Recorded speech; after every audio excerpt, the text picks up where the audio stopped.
بسم اللہ الرحمن الرحیم۔ السلام علیکم دوستو، سردار دو جہان حضرت محمد مصطفیٰ صلی اللہ علیہ وسلم پر لاکھوں کروڑوں درود والسلام۔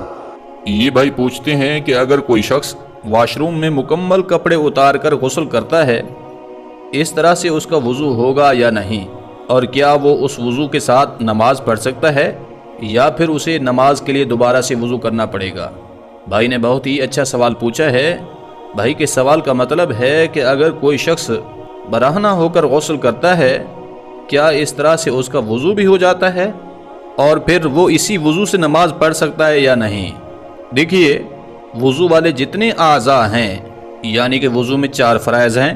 پہلے نمبر پر ہے چہرہ کا دھونا، دوسرا فرض ہے دونوں بازوں کا کوہنیوں سمیت دھونا، وضو کا تیسرا فرض ہے سر کے چوتھائی حصے کا مسح کرنا، چوتھے نمبر پر ہے ٹخنوں سمیت دونوں پاؤں دھونا۔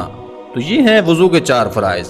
اور غسل میں یہ ہے کہ پورے جسم پر اس طرح سے پانی بہائیں کہ جسم کا کوئی بھی حصہ ایک بال برابر خشک باقی نہ رہے۔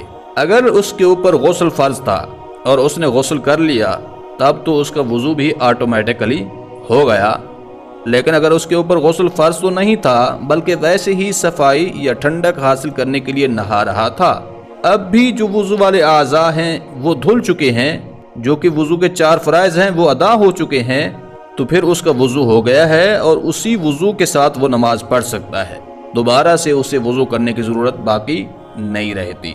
لیکن بعض لوگ اس غلط فہمی کا شکار ہوتے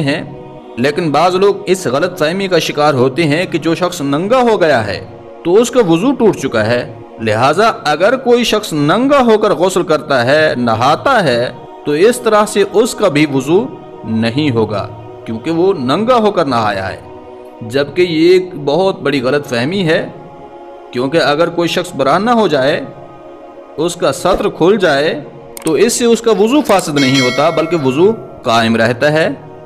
ہاں، البتہ دوسروں کے سامنے سطر کا چھپانا یہ فرض ہے۔ لہذا خلاصہ کلام یہ ہے کہ اگر کوئی شخص برہنہ ہو کر نہاتا ہے تو اس سے اس کا وضو ہو جاتا ہے، دوبارہ اسے وضو کرنے کی ضرورت نہیں رہتی۔